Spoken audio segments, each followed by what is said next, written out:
Sachant qu'il restera, j'allais passer tout de suite après à l'aspect humain, c'est-à-dire les doses et les risques pour les populations françaises. Donc ça sera le dernier volet.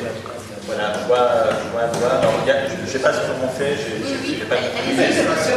Vous parlez de 3 types de radioactivité. Est-ce que ça veut dire qu'il n'y a eu que vraiment cela comme significatif? Parce qu'il y a quand même eu des périodes assez long en termes de radioactivité qui ont pu être dégagées. Alors, si j'ai parlé de ces trois-là, comme je dis au début, c'est qu'on a pu montrer, alors comme je l'ai dit, je ne peux pas montrer tout dans les détails, mais on a regardé la contribution à la fois dans l'environnement, mais également en termes de dose, de tout ce qu'on a pu mesurer en France. Au total, dans les jours qui ont suivi l'accident, de mémoire, on a décelé, en des quantités variables, 14 radionucléides. Certains, je vais passer un peu vite, les tellures 132, l'iode 132, ont des périodes extrêmement courtes, quelques jours, et ont disparu très vite. Et comme ils sont partis très vite, ils ont très peu contribué à la fois à la contamination durable de l'environnement et à l'exposition de l'homme. Alors, l'iode 131 a une période de 8 jours, par contre, il y avait une activité relativement élevée, il y en avait de l'ordre de 5 à 10 fois plus que de césure 137 immédiatement après l'accident en France. Et donc, du coup, lui, il a pu contribuer à la dose, notamment la dose à la thyroïde. Et pour le reste, c'est essentiellement le césium 137 et 134. Alors 134, ça a duré un peu moins longtemps que le 137, du fait de sa période, qui ont, dans la durée, contribué à la dose. C'est pour ça que je concentre mon propos sur ces 3 radionucléides, pour ne pas trop compliquer. Déjà, je pense que c'est assez dense comme ça. Alors, il se peut que ça remarche.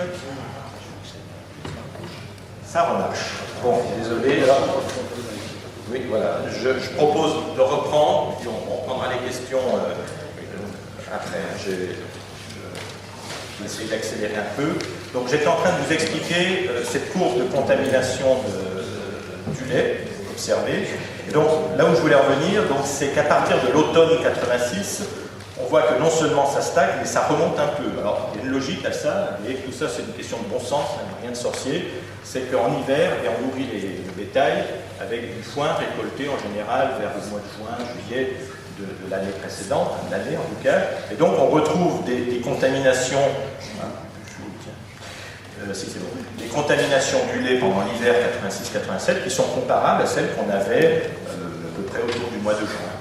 Et alors, à partir du printemps de l'année suivante, 87, on met les vaches en pâture. Entre-temps, la contamination de l'herbe a continué de baisser, ce qui fait que les vaches mises en pâture voient leur lait diminuer en contamination assez rapidement, comme vous le voyez ici, pour atteindre des niveaux de l'ordre du becquerel par litre, alors qu'immédiatement après l'accident, on était au-dessus de 100 becquerels par litre.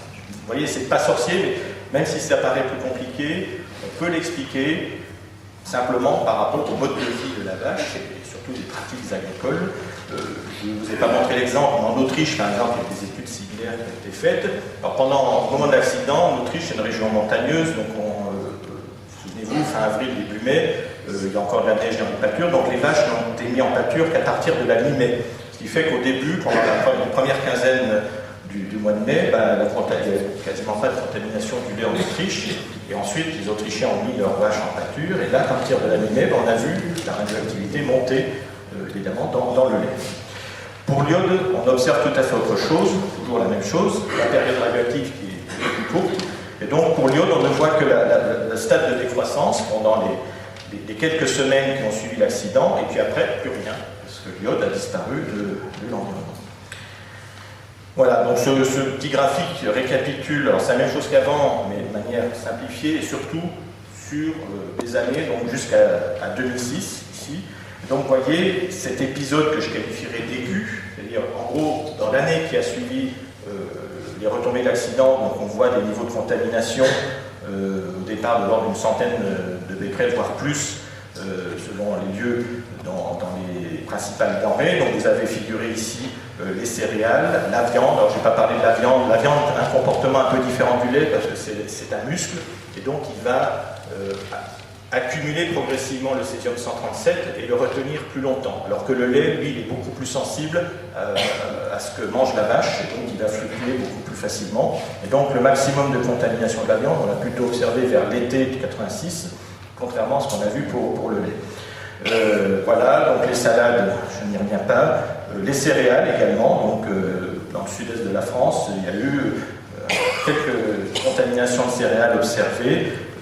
Au départ, c'était les feuilles, parce que au mois de début mai, il n'y a pas encore de grains formés, mais simplement les feuilles des plantes en croissance ont intercepté le césium, et on l'a retrouvé par phénomène de translocation par la suite dans le grain de blé, enfin à des niveaux relativement faibles. Les champignons, j'en ai parlé tout à l'heure. Alors, contrairement à ce qu'on a vu sur les cas précédents, les champignons, ça dure beaucoup plus longtemps. Et d'ailleurs, ce n'est pas forcément au début qu'on trouve les maximums de contamination. Il faut laisser le temps au césium 137, à césium 137. L'iode n'a pas eu le temps de contaminer de champignons. Par contre, le césium, le temps qu'il migre dans les horizons qui vont bien dans les sols, eh bien, est transféré au ce qu'on appelle le champignon, hein, le carpophore, via le réseau, ce ne sont pas des racines du mycélium, enfin ça revient au même, et donc c'est un des processus qui sont assez sensibles à la contamination des sols. Ceci étant, ça dépend beaucoup des espèces. Ça explique aussi cette dispersion que vous voyez, parce que là on a mis toutes espèces confondues, mais en réalité, sur une même parcelle, j'ai fait l'expérience, vous récoltez plusieurs sortes de champignons, vous les faites mesurer, vous ne verrez pas le même niveau de contamination, ce qui montre l'influence de la biologie. C'est pas que de la physique, tout ça, c'est aussi une interaction entre du vivant et des contaminants radioactifs. Au passage, ça marche pareil pour les métaux lourds. Enfin, le fait que ce soit radioactif n'ajoute à rien au comportement de la plante. Alors j'en viens donc au dernier volet, qui est l'exposition des Français en 86 et les années suivantes, et quelques considérations sur les risques pour la santé qui en découlent. Alors, comme tout à l'heure, je vais faire une petite digression pour bien vous mettre dans le bain des notions que je vais évoquer un peu plus tard. Alors, tout d'abord, il faut se représenter la manière dont on peut être exposé à des particules radioactives. En gros, il y a plusieurs voies d'exposition qu'il faut considérer. Nous les avons toutes, bien sûr, considérées dans nos travaux d'évaluation. La première d'entre elles, alors ça peut être combiné, hein, mais là, j'ai des raisons d'explication, je vais vous les présenter les unes après les autres. Vous pouvez d'abord être exposé au rayonnement émis par les particules radioactives qui se trouvent dispersées dans l'air, ce qu'on appelle l'irradiation externe par le nuage radioactif. Donc les rayonnements, alors je n'ai pas parlé beaucoup des rayonnements émis dans la radioactivité, ils ont une particularité pour certains d'entre eux, pour tous d'ailleurs, de pénétrer la matière plus ou moins profondément et de déposer de l'énergie, je vais y revenir.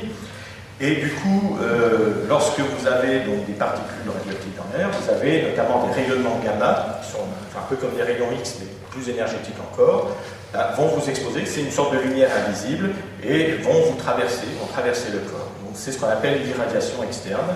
Et donc tant que vous êtes immergé, si je puis dire, dans cette ambiance radioactive, vous allez être exposé par ce rayonnement gamma.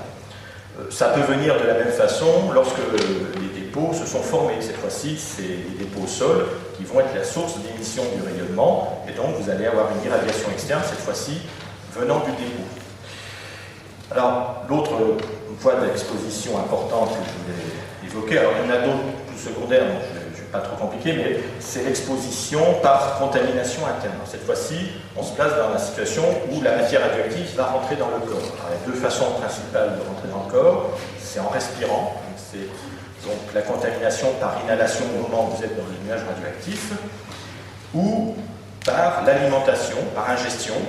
Donc, si vous ingérez des aliments contaminés, c'est comme l'exemple de la vache tout à l'heure, et ça marche pour l'homme de la même façon, vous incorporez des matières radioactives. Alors, ces matières radioactives, qu'est-ce qu'elles deviennent une fois qu'elles sont dans le corps? Elles vont y rester plus ou moins longtemps. Alors, en fonction du métabolisme, elles vont soit se distribuer uniformément, soit se fixer sur certains organes, exemple l'iode sur la glande thyroïde, et puis, toujours en fonction de la biologie humaine, une partie va être progressivement excrétée, alors soit par les selles, soit par l'urine. Et pendant toute la période où la substance reste dans le corps, elle irradie le corps de l'intérieur. Il faut savoir que nous sommes tous radioactifs, du fait qu'elle existe dans la nature, et là vous en rajoutez du fait en l'occurrence ici, de l'accident de Tchernobyl. Voilà, je précise que lorsque vous avez une contamination interne, en l'occurrence par des substances qui émettent des rayonnements gamma, vous pouvez la mesurer par des compteurs qu'on appelle l'anthroporadiométrie. Alors, comment ça se passe? Comment agit le rayonnement d'abord sur la matière, et je vais parler bien sûr du vivant. Alors, j'ai dit tout à l'heure que donc, les matières radioactives émettaient des rayonnements ionisants. En fait, il y en a plusieurs sortes, je ne vais pas trop rentrer dans le détail, mais les deux premiers, les rayonnements alpha et bêta, ce sont en fait des particules massives. Alpha, c'est le noyau d'hélium, bêta, c'est en gros, pour faire simple, des électrons. Et donc, ils portent beaucoup d'énergie, par contre, ils vont être relativement facilement interceptés lorsqu'ils traversent la matière. Donc, le rayonnement alpha est arrêté par une feuille de papier, le rayonnement bêta par une lame de verre ou d'aluminium, et par contre le rayonnement gamma, qui s'apparente au rayon X, lui est beaucoup plus pénétrant, et il faut des blindages, par exemple en béton, pour l'arrêter. Donc autant dire que l'homme, lui, est parfaitement traversé. Au moment où le rayonnement traverse la matière, il transfère de l'énergie, il transfère son énergie, alors plus ou moins rapidement, selon sa capacité d'absorption, et donc on appelle la dose absorbée finalement la quantité d'énergie qui est cédée par le rayonnement sur la matière traversée, plus exactement sur 1 kg de matière traversée. Et donc l'unité de la dose observée, c'est le Gray. Donc un Gray, c'est 1 joule, le joule c'est l'unité d'énergie, par kilogramme. Et en fonction, alors après on peut ramener au temps, parce qu'on peut recevoir un Gray en quelques heures ou pendant des années, et donc on parle à ce moment-là de débit de dose, qui souvent s'exprime en Gray par seconde ou en unité, en sous-unité du Gray.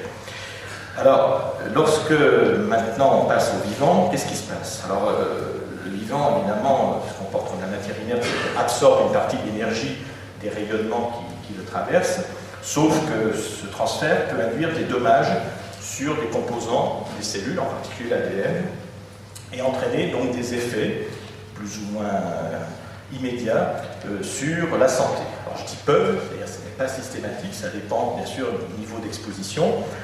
Et il existe deux types d'effets. Alors, à forte dose, alors je ne vous donne pas des chiffres pour le moment sur cette notion de forte dose. Alors, forte dose et fort débit de dose, on peut avoir des effets graves sur la santé, ce qu'on appelle des effets déterministes. Ce sont en gros des brûlures radiologiques, pour faire simple, sur les tissus et les cellules exposées. Et c'est une propriété d'ailleurs, vous savez peut-être, qui est utilisée en médecine, en radiothérapie, pour tuer les tumeurs cancéreuses. Et donc, c'est un effet aigu et grave sur les tissus qui peut même entraîner le décès aux très fortes doses. Et la gravité, justement, de cet effet va dépendre de la dose. Plus la dose est élevée, plus les risques de dommages sur l'homme et voire de décès dans les jours ou les semaines qui suivent est important. Il y a un autre type d'effet que peut entraîner l'exposition au rayonnement ionisant, ce sont ce qu'on appelle des effets stochastiques. Alors, c'est pas un